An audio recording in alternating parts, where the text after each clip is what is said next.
Hello, critics, non-critics, and friends. Welcome to the Film Optics Podcast, where we take a glance into blockbusters, indie films, and everything in between. I'm your host, Christian, and as always, I'm joined by my partner in film, Devin. And today we're here to talk about one of the best comedies of 2023, which is titled Bottoms. And on the back half of this episode, I will be giving my thoughts and opinions on the latest 4K Blu-ray release of DC's The Flash. And before we begin today's episode, you can listen to our podcast on podcast platforms around the internet. That includes Apple Podcasts, Spotify, Google Podcasts, and more. And if you are a new or seasoned listener to the show, we would love to hear from you guys. Follow us on Instagram, Twitter, and Threads at Film Optics. That is optics with an X. Or you can email us at filmoptics@gmail.com for any movie-related questions. Devin, we have a 3-day weekend ahead of us. What do you plan on doing this weekend? What have you been watching? And what have you been playing, my friend? I have no idea what I'm doing this weekend. I'm just glad it's a 3-day weekend. And I'm not sure I'll be watching much, but I definitely will be playing some Starfield. Oh, yeah. It's okay. So it's basically the launch day of Starfield because it is available to the public. You got to pay a little bit extra dough to play 5 days early, quote unquote early. But yeah, so Devin's been playing Starfield. He's been playing on Game Pass. What are your thoughts? Your quick thoughts, I would say, about it so far. All I gotta say is it's huge. Like it's gonna be a game that's gonna be around for a while, just hundreds of hours, like every other Bethesda game. Heck yeah, that's all I need to hear, man. I'm sold. I'm still waiting on my on my copy through AMD. So yeah, there's all that going on. But I'm glad that you are having a good time with it. Myself, I have been trying to play some catch up with some television. I'm planning on finishing season 3 of Succession. I know I've been saying that for a while, but that is one thing that I've been working towards. I think as soon as I'm done with season 3 of Succession, I'm going to pivot to The Bear and then finish up some My Adventures of Superman. I got a lot to watch. I mean, The Continental is coming out soon. We should probably cover that, at least the first 3 episodes, see how it goes. I think that would be pretty cool. Outside of that, yeah, just catching up with some television, watching some Naruto films for the Chatter After podcast. So that'll be a lot of fun. But yeah, today we're here to talk about some Bottoms, which again is one of the surprise comedies, at least for me. Devin has a little bit of different take, and we're going to definitely dig into that here today. It is going to be a spoiler-free review today as well, so you don't have to worry about us giving away anything. Usually when it comes to comedies, it's kind of hard to give things away. It's more so about, the setup and delivery of the comedic bits that happen throughout the movie. But like I said, it's going to be spoiler-free, so you guys don't have to worry about any of that. But with all that said, and without further delay, we'll be right back after this introduction to Bottoms. Isabel? Get out of the car. You can't tell me what to do! Yeah, no, you can't. Okay, I'm sorry that I looked at Mrs. Riley and lightly grazed her left tit, all right? Move, you prick! Excuse me, she said move, prick. Don't talk to me, you ugly bitch, okay? I do not talk to girls in overalls. Okay, I might be ugly, but these aren't overalls. Isabel, get out of the freaking car! Get out! Get out! I Come feel on! like we should just drive. Yeah, Let's just go. You're being really mean just, right now. just move a little. Stop moving. He's gonna move. We're about to drive. Isabel? Drive. Just drive. Josie, go. Drive! Pedal to the metal! Drive! And we are back with our Bottoms review. Again, spoiler free, so you guys don't have to worry about that. But this film is directed by Emma Seligman and written by Emma Seligman and Rachel Sennott, and stars Rachel Sennott, Ayo Edebiri, and Ruby Cruz. And the synopsis is as follows. 2 unpopular queer high school students start a fight club to have sex before graduation. Where have we heard this similar plot line before? I think it was in Superbad. Not necessarily starting a fight club, but the goal, as it is with most coming of age high school comedies is to get laid before the end of graduation, so they don't go to college as virgins. But this is a very raunchy-esque movie, so I just want to let you guys know we're not going to be, giving away anything, but of course, no cussing here in the show, which is something we usually try to stick towards. But just to let you guys know that this is not a movie for little kids, mainly for its subject matter and whatnot when it comes to the raunchiness altogether. But I'm going to pass it over to Devin so he can give his initial thoughts on this film. Devin, take it away. Yeah, going into this one, like you mentioned, it kind of gives off the vibes of a Superbad type coming of age, classic kind of, we have to get laid before we graduate type of story. And it even says that in the synopsis there.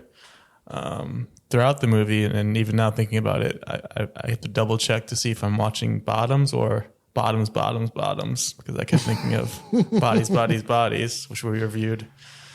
Was that earlier this year, or was that last year? Oh, that's a good question. I think it was. Was it last year? Yeah. Last year, yeah. And that also had Rachel Sennott in it, so that's kind of where that connection also works. And it's also just a movie that didn't really work for me, and I feel that the same for this one. It's a movie where you loved it, and I just couldn't connect with it. Like it showed in the beginning of this movie, they kind of mentioned the whole trying to get laid before graduation. I'm like, okay, I'm into this and kind of the Superbad vibes. But then the movie sort of branches more into like a parody type movie than I was expecting, where it starts to feel a bit like those scary movie movies where they're really just making fun of the genre that they're trying to interpret. And that's where the disconnect happened for me, where it wasn't really what I was expecting, and it just didn't really work for me. Overall, I really did enjoy the two main characters, PJ and Josie, played by Rachel Sennott and Ayo Edebiri. Thought they killed it, playing high schoolers, even though they're probably both mid-20s. It's a tale as old as time. Of course, we have Marshawn Lynch in here. I'm guessing it's his acting debut. Let's take a look. What's Marshawn Lynch been in? I thought he was in something else. Oh, he was in Brooklyn Nine-Nine in one episode. Yeah. There we go. Oh, he's also in 80 for Brady. That's what it was. Yeah. I thought he was in another football-centric. In Westworld, apparently. Okay. Oh. He's got quite the list piling up here. He was in the league. That makes sense. Yeah. He was like, oh, what's Marshawn Lynch been up to? And it's like, oh, he actually was pretty good. Like, it was believable. That's the kind of teacher that didn't really care, just going with the flow. But yeah, I didn't hate this one. I just, going into it was definitely had a lot of hype going into it from a lot of online reactions on Twitter specifically. There was a lot of people hyping this one up, so I had some pretty high expectations, and it just didn't really hit those for me. It's a nice, quick hour and a half, so it's not like it drags on horribly, but yeah, it just wasn't really what I was expecting. All right, fair enough. That's a very interesting perspective, and I think our show is at its best where we do kind of fall on the opposite ends of a movie, which is, I think, the last movie where we fell this hard was probably Bodies, I believe. Yeah, like what you were mentioning earlier. It is the perfect comparison. Yeah, I think it is. With Rachel Sennott being in both, may just be more of a coincidence. I don't know. Devin may not just be a Rachel Sennott fan altogether. I was a fan. She did great in this one. I'm just messing with you. Hey, I get a lot of you hate Extraction and whatnot, Uncut Gems and The Rock slander. I'm like, I don't know. Maybe Devin's not into the whole Rachel Sennott train, the stands, but I'm just messing with you. But altogether, I adored this movie. I feel like we don't get movies like this anymore when it comes to the coming of age type films of, the Superbad-esque, because that really is the blueprint. Superbad has been the blueprint for a very long time.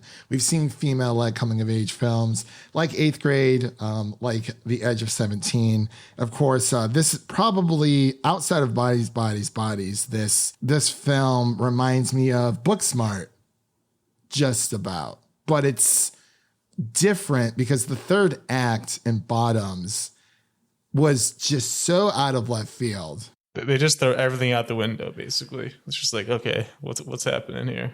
And see, I like that. I like the parody of it. And maybe that, comedy is subjective. And this is one of those films where, either you're going to love it or you're just not going to like it whatsoever. It kind of reminded me of like a rated R, like Disney Channel original movie.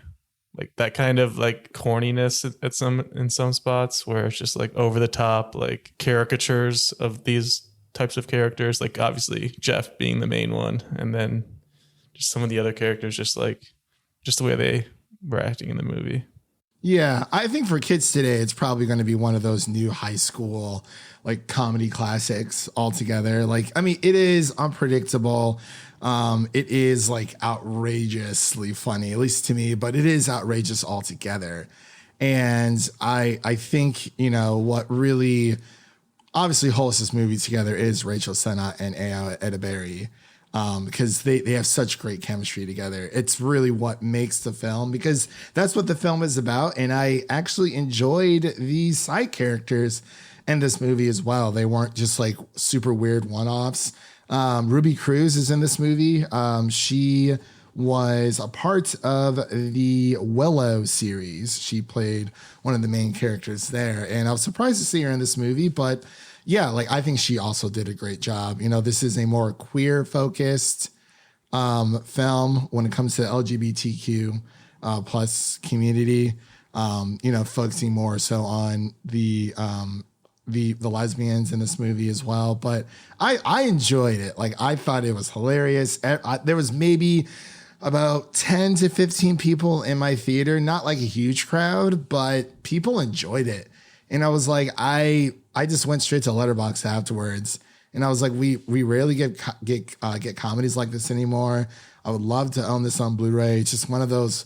It feels like a fun comfort movie where it's like, yeah, okay, it's the high school setting, and it is more of a recent high school setting, of course. But I thought it was, Jeff, the high school quarterback that everyone is like so trying to protect. Like Devin said, it is more of a parody. So you're going to see, it's really like just like speaking out loud to you how that actor looks so familiar, and I still can't figure out what I've seen him in, because I'm looking at his filmography and I've seen none of these things. I mean, I guess it's just the generic Jeff guy. Like that's just what it is. Yeah, generic Jeff who doesn't who's allergic to pineapples, which is a real allergy, obviously. But it's a very it's I think it's done well when it comes to his allergicness to pineapples. The way how that actually finds its way into the story, and like you said, Marshawn Lynch.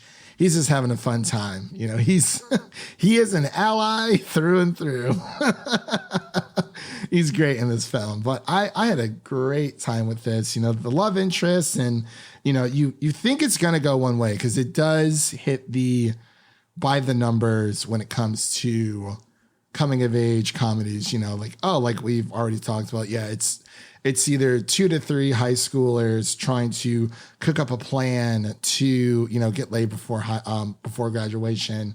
In this case, you have you have Rachel Sennott and Ayo Edebiri playing these two characters who are not well liked at all. And that's, again, more of a staple, but they kind of lie about what happened to them over the summer. So that's kind of where this story takes off. They say that they've been in juvie the entire summer, trying to build their reputation up and become more well liked by their peers in their school. And it's like, oh, that's never really thought about that like as like an excuse. Like, yeah, like we were in juvie over the summer. So like, yeah, when we come back, people are going to respect us more. But you kind of see that, the year before, a few years before, they weren't really respected as much as says on their lockers, which I will leave that up for people to watch. But I know this is a long-winded way of saying that I really enjoyed it, but it can be very by the numbers. But I'm telling you, as soon as you hit the third act, it's balls to the wall. Like I did not expect that whatsoever, and I absolutely loved it. Like just the camaraderie between the women in the film and Marshawn Lynch's addition when it comes to his comedic bits. It was a good time, and I would definitely watch this again. For sure. Boy, I wanted to pass it back over to you, Devin. Was there anything else you wanted to bring up that you haven't had a chance to talk about before we get into our final thoughts and our ratings? It was definitely interesting seeing the Fight Club angle of it all, because obviously it's a classic movie, and kind of their take on it. It was funny seeing their attempts at fight clubbing, just whatever those punches were. Hey, some of them packed a punch, man. I was like, oh my! And you see that throughout the movie. You know, it obviously, you know, they're signing up for these fight club. You know, they're trying to get a lot of the other women in the school to sign up for this. Excuse me, because Josie, played by Ayo Edeberry, feels like there's not a lot of female solidarity in the school. But yeah, it's hilarious. I was like, yeah, I would definitely see this again. Like if my friends wanted to go see it, like, yeah, like I'll go see it with you, like 100%. But like I said, it follows like by the numbers, like super bad when it comes to, you know, the high school comedy of, you know, getting laid after high school. But by the third act, throw out everything you know. That's all I have to say. I still don't know exactly what happened. Like, it's just all blur at that point. It really was. And like, there's a few, I would definitely have to go back and rewatch to kind of understand like the rivalry between the other school. Cause I think, you know, it's what they say, 20 years in the making, 20 years in the making of this rivalry. I guess during when these two football teams play, you know, something tragic happens where like a player or somebody always ends up dying. And it kind of just goes from there. And I absolutely love it, where it's just like comedies like this don't need to necessarily make sense. It didn't market itself as like a emotionally beat driven, you know, coming of age, like comedy whatsoever, like you would with Booksmart, because Booksmart does have a lot of those emotional beats, and Bottoms has a few of them as well, but definitely more so with Booksmart. And, you know, things like Lady Bird and things of that nature. But yeah, and, you know, with Are You There, God? It's Me, Margaret, and this coming out this year, I'm very happy that we've gotten both of these films this year, and I'm very happy for Bottoms, and people should go watch it for sure. But let's get into our final thoughts and our ratings. Devin, I will pass it back over to you if you had anything else you wanted to say about the film for your final thoughts, and then give your rating. Yeah, final thoughts. Really wanted to like this one going in, but something just didn't click with me, and it's not like I hated it or anything. Just kind of was missing something for me, and a lot of the jokes just didn't really land. There were a few people in my theater, and there was definitely some laughter here and there from the teens. The teens in there definitely felt a little old, but yeah, as far as the score goes, I'd probably go with like a 60 overall. Like, didn't think it was terrible, but okay, really just didn't work for me. Fair enough. I gave this a 4 out of 5 stars on a Letterboxd, so I'm going to go with a solid 80 out of 100. Definitely one of my favorites of the year so far. Can't wait to watch it again. So for Devin's 60 out of 100 and my 80 out of 100, we're going to combine our scores together and give it the median or AKA our official podcast score, which is going to be a 70 out of 100 even, or yeah, total altogether. So a 70 out of 100 is going to be our official Film Optics podcast score for Bottoms. And with that said and done, that concludes this portion of today's episode. If you like what you heard thus far, make sure to subscribe to our podcast on your preferred podcast platform of choice, and make sure to follow us on Instagram, Twitter, and Threads at Film Optics. That is Optics with an X. And don't forget to share an episode of our podcast with a fellow movie lover, whether it be your mother, your brother, or your significant other. Share an episode of the Film Optics podcast with a movie lover in need. And really quick, what is coming up next on our podcast? Before we get into the second half of this episode, we are going to be covering the Ahsoka series. That's going to be a little bit farther out because we are waiting for the season finale. Outside of Bottoms, I'm not sure what else is coming out. We might have to pivot to weekly for Ahsoka, but I'm not entirely sure. Devin, was there anything that caught your eye that you would like to see within these coming months?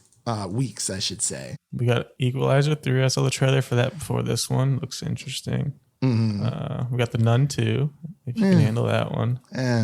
I'd rather see Equalizer. It's tough right now because, it's September.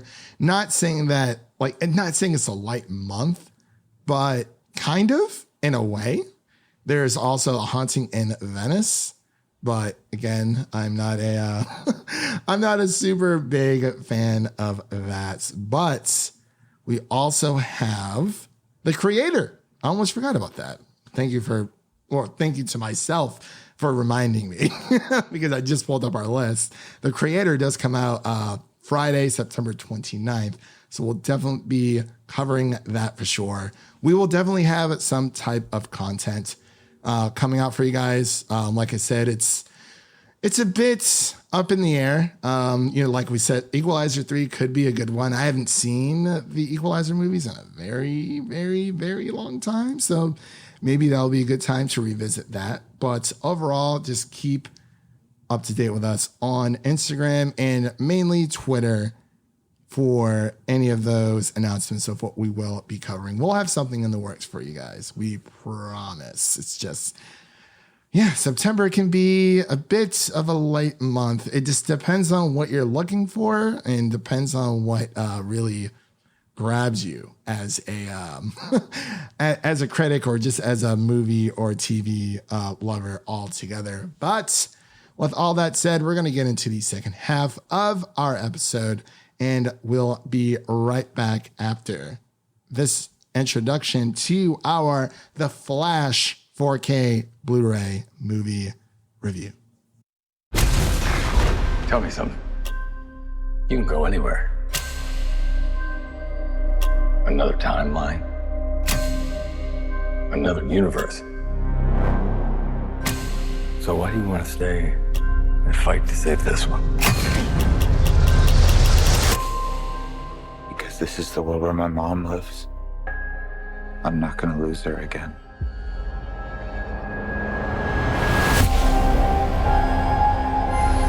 Time has a pattern that it can't help reliving. Different people, different worlds, drawn to each other like magnets.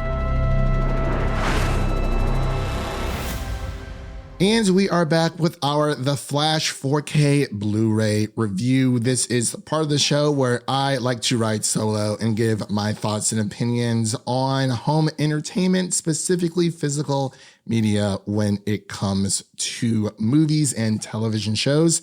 Before we begin today's section for The Flash, I want to let you guys know that I was sent a review copy of this movie from Warner Brothers. So thank you to Warner Brothers for sending me a copy of this movie for the review purposes of this podcast episode.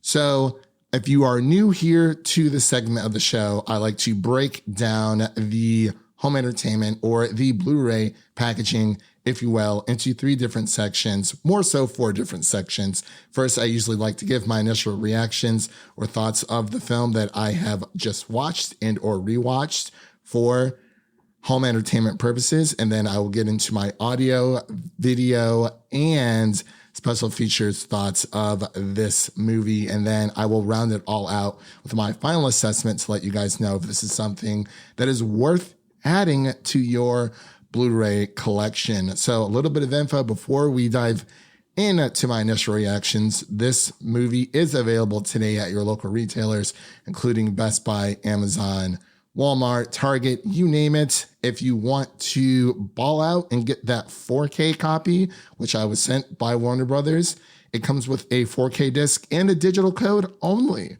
which is something I've noticed that a lot of studios are starting to package just the 4K disc and the digital code together. It's usually, if you sprawl for the 4K combo pack, you would get the Blu-ray, the 4K Blu-ray, which is usually the higher resolution, whatnot, and a digital code. But it looks like Warner Brothers is shifting towards just kind of cutting out the fat a little bit and trying to make these packages a little bit cheaper.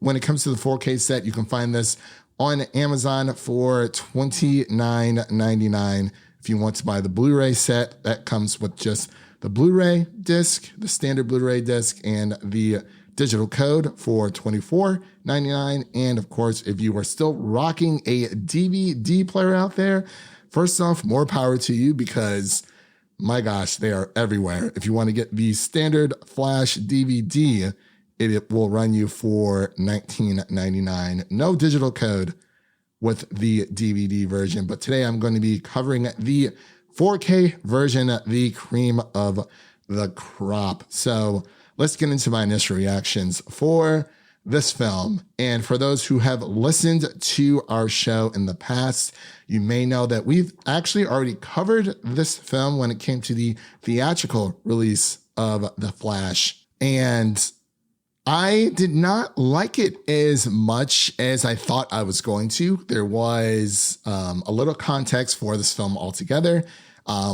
There was a lot of hype, at least online, when it comes to social media, Twitter, Instagram. There was a lot of hype for critics and just the general public for this film, because this film has been in the making for so many years. And it kept getting delayed, and, a new release date after new release date after new release date. And we were finally promised that The Flash, starring Ezra Miller and Michael Keaton and Sasha Calle, was coming out this year. And I feel like Warner Brothers kind of dropped the ball with this, because they wanted people to see the movie, but they decided to have a lot of these free screenings for people to see the movie as part of the promotional material before the actual street date of the movie. When it came to theaters, it was a very weird time, because it felt like a lot of people who wanted to see this movie, like the hardcore DC Flash fans, got to see this movie, number one, without paying, which is fine. But, if you want people to go see your movie, you want them to pay to see your movie, not just have all of these random early access screenings across, the world.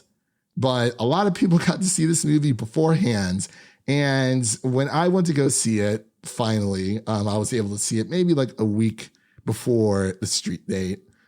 I was disappointed, because I've heard all these crazy rumors that this movie was as good as The Dark Knight. It's one of DC's best movies in years, which is a whopper of a lie, unfortunately. But when it comes to this film, when I reviewed it with my friend Leo over from the Geekly Goods YouTube channel, we were a little bit lukewarm on it. Like, I don't hate this film altogether, but I feel like there is a good movie in here somewhere. So if you're not familiar with The Flash, it is adapting the Flashpoint storyline, where Flash goes back in time to save his mother from dying, and he, ultimately ends up messing up his own future, and everything's changed, and it's a whole, it's another multiverse-esque time travel story. But I don't like what this movie did when it came to the marketing. They showed Sasha Calle, who plays Supergirl in this movie, all over the marketing. There were a lot of shots in the promotional and marketing trailers of this movie that did not make it into the final product, especially when it comes to Sasha Calle as Supergirl and Michael Keaton as Batman. I mean, they were cool, nice little additions, but it just didn't do anything for me. There's a lot of shoddy CGI when it comes to this movie. And I don't know if I can necessarily go back and watch this movie again after seeing it twice now. I mainly went for this movie to see, it was mainly for Sasha Calle's Supergirl, because I wanted to see how they were going to handle that storyline. And it just was not one of my favorite movies of the year, especially when it comes to superhero movies. I know there's a lot of people out there that say that comic book movie fatigue is real. I don't necessarily believe in that. I think people don't like bad comic book movies, because that whole, superhero fatigue only seems to come up when a superhero movie does not perform well in the box office. And The Flash did not. It's currently one of, like, if not the worst, then one of the worst box office bombs by Warner Brothers. But that's just my 2 cents when it comes to the film itself. Initial reactions, all in all, it's like there's a good movie in here somewhere, and there's a lot of great moments with Barry and his mom. Those are the moments that I enjoyed the most because it does have emotional beats to the story. But I feel like they kind of just threw Michael Keaton's Batman in there just because, and Wonder Woman shows up out of nowhere for like a little bit of time. If you really want to watch the movie now, either, you can definitely go out, sprawl out and buy this 4K package if you are a massive DC and or Flash fan, or you can watch it on HBO Max. It is available right now for that. But those are just a little bit of my initial reactions. I know I went on a bit of a tangent, but it's not the best superhero movie ever. It's not the worst, but that's not saying much, but it's just not up there with the greats. But when it comes to the video portion, or the display, I should say, just a little bit of context. I do watch these movies on a 4K OLED, LG OLED television. So most 4K discs, if not all, look amazing. But I will say that the visuals of The Flash, at least on my television, looks fantastic. The details are ultra sharp. There's a lot of vivid close-ups revealing like facial pores, individual hairs, blood, sweat, tears, debris, dirt, fiery explosions. Like it all looks like amazing. Everything from like Batman's like black leather cape to the CGI moments, which I mentioned, they don't look the best when it comes to the CGI, but the color of like the reds and the yellow of Flash's suits and of Supergirl's suit as well, they really feel vibrant, not too vibrant, but they have a nice hue to them. The darks in this movie are well shot. There's a lot of deep blacks and things of that nature. But I think the color palette altogether when it comes to this movie is incredible. You have the HDR/Dolby vision that allows for a lot of colors to shine when it comes to the video aspects of the video quality of this movie. But honestly, I would have to say when it comes to the audio and the video visuals, I would say it's right there on the nose. I am rocking a not like the world's best soundbar, but it's a pretty decent one from Samsung I got a few years ago. But the Dolby Atmos mix, I think it's going to satisfy everyone, especially if you are of hard of hearing. There's a lot of sound effects that are robust. Like I said, with the explosions, the Batmobile chase, the running back in time sequences, you could hear a lot of the zaps and electric, timey-wimey, wibbly-wobbly things of the audio. The lightning bolts, when it comes to the Flash, it makes like this really awesome, like perfect pitch. And especially the fight sequences, you can hear pretty much every nook and cranny, every single bone break, every bruise that is being dealt on screen, especially when it comes to the bass. So even though the story, at least in my opinion, is not the best, the visual quality and the audio quality are definitely up there. And I think Warner Brothers does a fantastic job when it comes to the 4K transfers of either old movies into the new format or just new movies that are coming out in 4K. So I will say that the audio and the visual qualities of this film are definitely top notch. Surprisingly, I will say, now that we're on to the special features section here, you get at least, I think the total count was around 230 something minutes of extras on this release. There are a lot of deleted scenes when it comes to the special features. And I will say that this package, when it comes to the deleted scenes and just the special features altogether, I think you're actually getting a really good package here. And there's also a podcast, but no bloopers or audio commentary, oddly enough. I would have loved to had an audio commentary when it comes to the special features of this. The bloopers would have been amazing because I feel like we don't get those in a lot of films today, whether it's part of the special features or just like post-credit bloopers. I'm not sure if anyone remembers that, but that was a pretty awesome time. But as I said, there are a lot of deleted scenes here, and unfortunately, I feel like this is where they left a lot on the cutting room floor for this film. Like I said, that this film was stuck in production for a very long time, but there are a lot of deleted scenes that work better, like that should have been in the movie. Outside of deleted scenes, which you do have like a 37-minute the making of the Flash when worlds collide. It's like, you know, the wonderful behind the scenes documentary of the cast, crew, interviews, things of that nature. But it's actually pretty good when it comes to the special features. But again, no bloopers or audio commentary, which I thought was kind of weird, especially more so on the audio commentary side. Like, it seems that you're getting a lot, but, you know, they're trading that stuff out for other things. And it kind of just makes me annoyed going through a lot of these deleted scenes from like, why wasn't this in the movie? Why wasn't that in the movie? It just doesn't make any sense.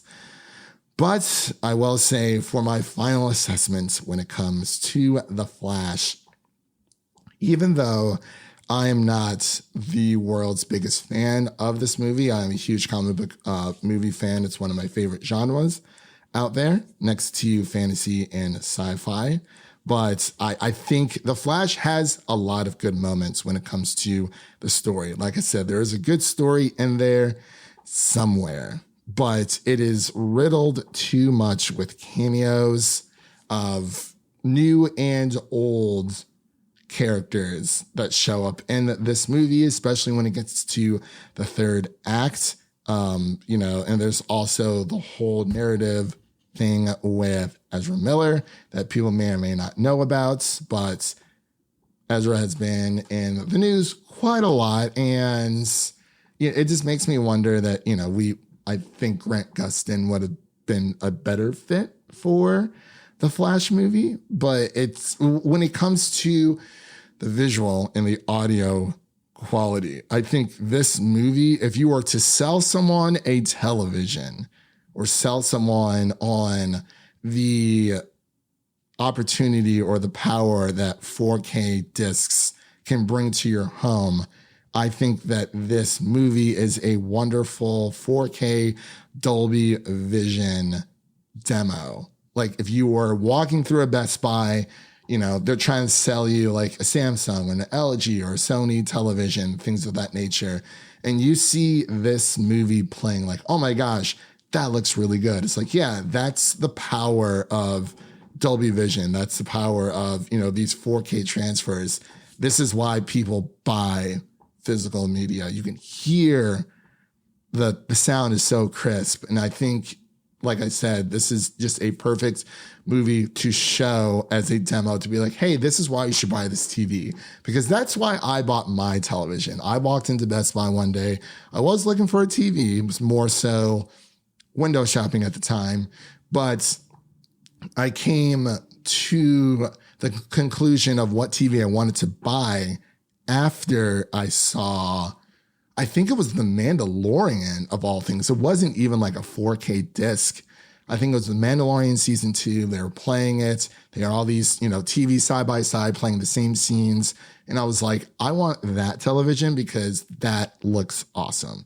And I think this is a great movie for that purpose. Also, personally, I would not have bought this movie if I was not sent a review copy. I would have either maybe have waited for a sale during Black Friday if it was like super cheap. I'm talking like maybe $15. But if you are a Flash fan, if you are a Michael Keaton fan, if you are a Supergirl fan, definitely pick this up.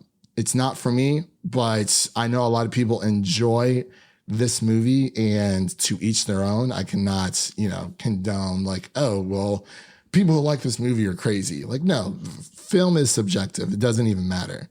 But I wanted to let you guys know that if you are a fan of DC, a hardcore DC fan, or if you are a hardcore Flash fan and you enjoy this movie, you go out there and you buy this movie. If you're still on the fence when it comes to buying the 4K or this the home entertainment physical media package altogether, like I said, this movie is now streaming on Max. So you can kind of try before you buy, watch the movie. I usually encourage that, actually. If there is a movie that you want to watch and you know that you may want to own, try to find it somewhere on a streaming service first to watch it, to see if it's something that, like, yeah, I could watch this on a yearly basis, or I would definitely come back and rewatch this, years down the line, because streaming services aren't necessarily promised to keep a lot of their content on there, as we've seen in the Hollywood news as of recently. But even though I do not recommend this movie, I think others should buy it if those things that I just mentioned align with your interests. So with all that said, that does conclude my home entertainment review of The Flash on 4K Blu-ray. And I'd like to thank you guys all for listening. If you enjoy the show, please take a moment to leave a 5-star rating and review on Apple Podcasts and Spotify. And make sure to stay connected with us by following us on Twitter, Instagram, and Threads for the latest updates. I'm Christian, signing off. And remember, life is like a movie, so go out there and make it a blockbuster.